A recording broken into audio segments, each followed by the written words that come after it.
All right, I got my trans rebuilt, or I would say remanufactured. So now all we need to do is flush our trans cooler, which is in the radiator. What I did was I power flushed it, which I have to power flush this one from the passenger side line first that goes to the radiator, and that would be this one, because this one has a check valve in it. This is the pressure line and goes this way towards the radiator, and right here is the check valve. It's inside that block right there. Okay, so you might want to take that off and clean it out just to make sure it's functioning properly, because you don't want to overheat your new trans. So make sure that check valve is working properly and cleaned out. So I flushed it out this way and out that way. Okay, so you gotta flush the flow driver's side into the radiator, or the trans cooler, I should say. All right, if you go through the other end, if you go through this end, it will stop because it hits that check valve, one-way valve. Okay, so now I did that. So now I'm gonna put the trans on the trans jack and start installing it. All right, if your converter wasn't installed from the place that rebuilt it, where you got it from, and it's a dry converter, at least pour 1 to 2 quarts of fluid in it, of trans fluid, so it doesn't be installed dry. And then when you install it into the trans, get it inside there and make sure you keep turning it and pushing it at the same time. Do that on the floor or the bench, not on your jack, okay? Because you might push it off your jack. All right, and you cannot get your fingers past and behind it, okay? It's very small clearance, okay? Just to give you an idea. This is as far as 5 fingers will go. Right there, you cannot get there. And a side view of it, it's about 5/8 of an inch in, okay? I'll get you a tape measure.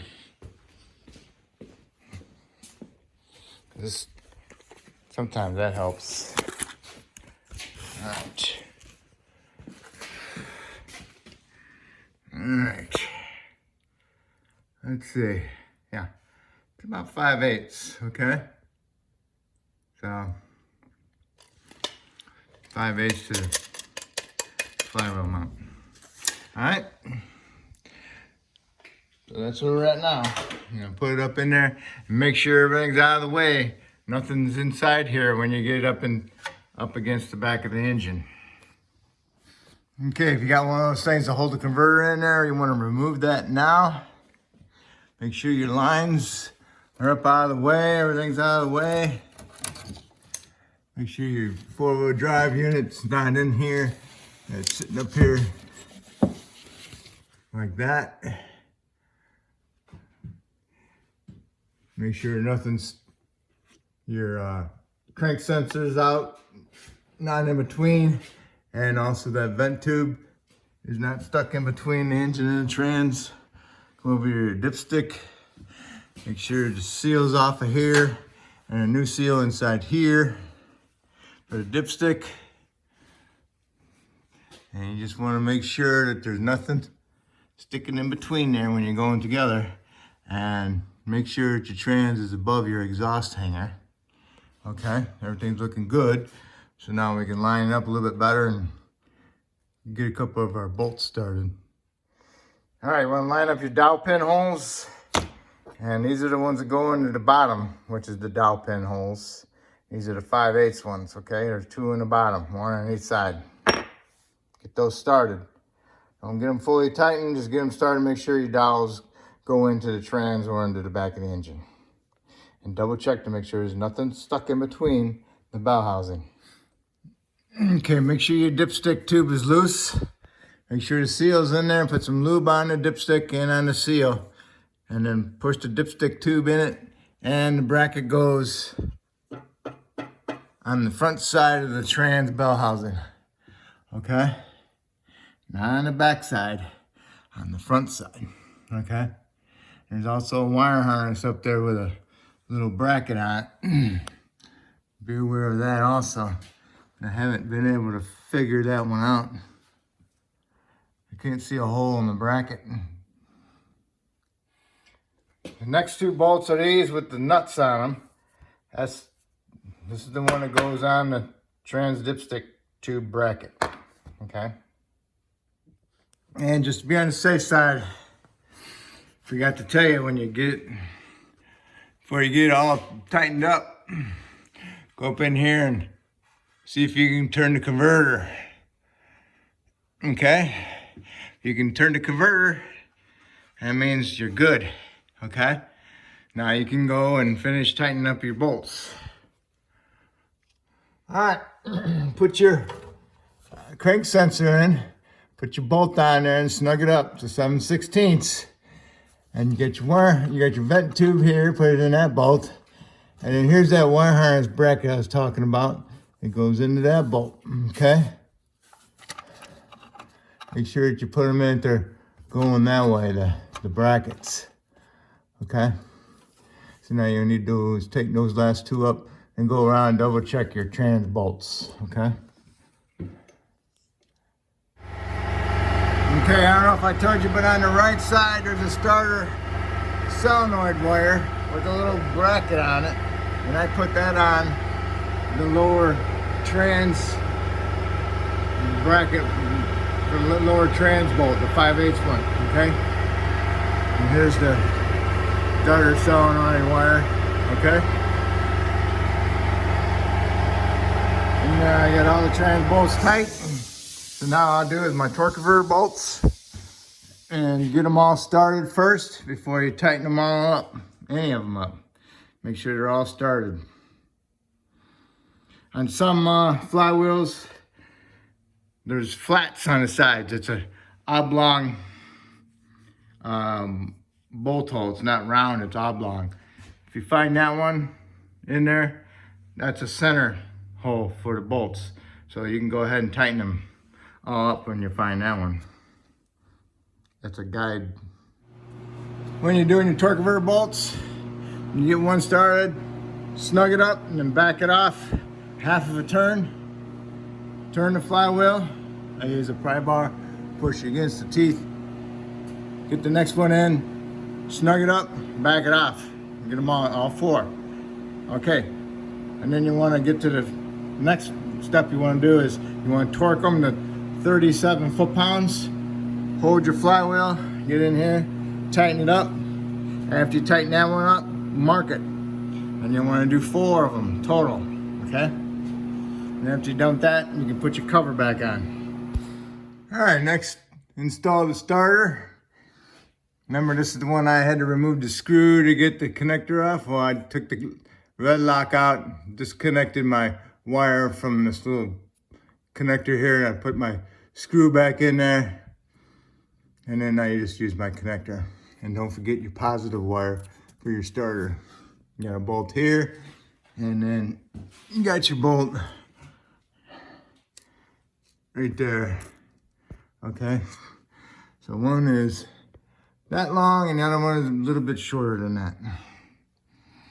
Okay, next we're gonna go over to the trans, and we're gonna start working on this section. All right, next you want to do is get your four-wheel drive linkage set up. Put some lube on it.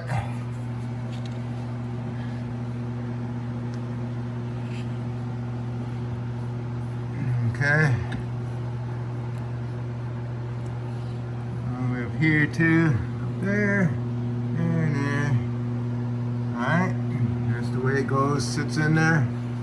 Then you want to get your trans lines ready. Get them cleaned up. Put some pipe dope on there. Teflon paste. And it threads into the side of the trans. And this is a flare fitting. And just make sure that that one's tight. If it's tight, don't be trying to tighten it anymore. Okay? and then run this one into the side of the trans, snug it up, because it's a pipe thread type. And this one you might want to use 2 wrenches, put one on here to hold it, and use this one to tighten. Okay? Okay, get your trans lines in. Make sure you don't over tighten this one because you'll split it. It's really thin right there, so just be careful. And then when you're tightening this one, make sure you hold the piece that goes into the trans and then tighten that one, because you don't want this whole thing turning as a unit and then twisting your line. Okay. All right, move on. Okay, now the TV cable goes over the top. The harness comes over this side, goes below the TV cable like that. You got one harness here, plugs into there. Got your bracket for your shifter cable. Got a nut there and a bolt there. It's a 3/8 head. And you got your spring that goes into the hole on TV arm, and then a hole there. Okay, so that's all set. So now what we gotta do is get the transfer case up here and put that up in there. So what I want to do is get my jack out of here, and I want to put a jack stand under the oil pan with a block of wood, just to help hold it up a little bit. But I'm going to use my trans jack, put that transfer case up. Okay, it's ready to go up. Put some lube on it, put some lube on the inside, and seize on your studs, and then make sure the surfaces are cleaned up, and then go ahead and install it. Okay, transfer case is up. Get all your bolts started. Make sure your bracket's in. And then go ahead and snug them all up and then tighten them up. And then go around and hook up all your electrical connectors. Got the 4x4 indicator. You got the speed sensor, O2 sensor, and try to put them back into their fasteners. And don't forget about your vent tube right here. And then you can hook up your 4x4 linkage. Mine is not lined up, so I gotta lower it down so I can shift it. Otherwise than that, time to go and work on the trans mount. Okay, time for your trans mount. There's a trans mount bracket that goes to the exhaust. It's got 2 bolts that screw into the trans tail housing. Those are 5/8 heads. Get those both started.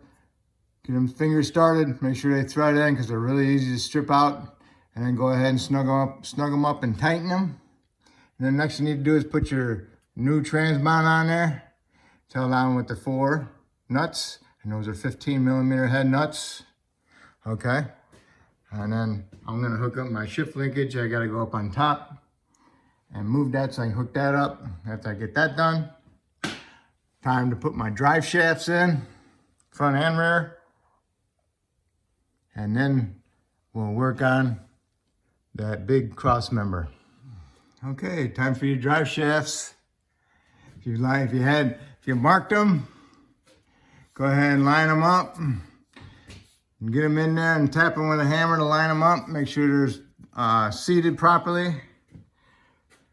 Put a little bit of lube on your shaft, stick it in there. Put them on. Smack them with a hammer, get them seated. Run them down the best you can, and then use your little wrench, 6.8mm wrench, to tighten them up. Okay? And then when you get them tight, smack them with a hammer just to give them an extra little oomph. Okay? And now we're ready for our shift cable. Put our shift cable back in. It goes through the little notch, clips on the little clips, and then goes on the little ball stud. And then we're ready for our cross member. All right, the cross member. Get it up in there, get couple of the bolts started on each side while you're still supporting the trans and the transfer case. And then what you want to do is lower the trans down a little bit so your bolts from your studs sticking from your mount are lined up with the hole. If they're not, you might have to pry the trans over to get them lined up, okay? Once they're lined up, drop it down in there a little bit. And now you can tighten up your cross member bolts onto the frame on both sides. Once you get that done, then you can lower the trans down completely and then tighten up your trans mount nuts, okay? And that's it. Now all you need to do is put your transfer case fluid back in your transfer case. ATF plus 4, probably be like 1.5 quarts maybe the most, okay? So here's the fill plug, there's the drain plug. Remove this one. Remember, it takes a 10mm Allen. Remove it and then fill it until it's just coming out a little bit, okay? And then put your plug back in. Don't over tighten it because you'll crack the case. Just make sure they're snugged up. Not gonna vibrate loose. Okay, you got your transfer case fluid done. Now what you need to do is lower it down, connect your battery back up, and pour 5 quarts of trans fluid in it, ATF plus 4. I think that's what they call it. Yeah, plus 4. Pour those in there and then start it up and let it run a little bit and then shut it off and recheck your fluid. Pour a little bit more in there and then start it up and let it run and go through your gears and see how it does. And then double check your fluid. The total for a reman is like 9 quarts. So if everything is good, then we're good. And that will complete this job. If I helped you out with this transmission, that's awesome. If you'd help me out by subscribing, I appreciate it. And I thank you.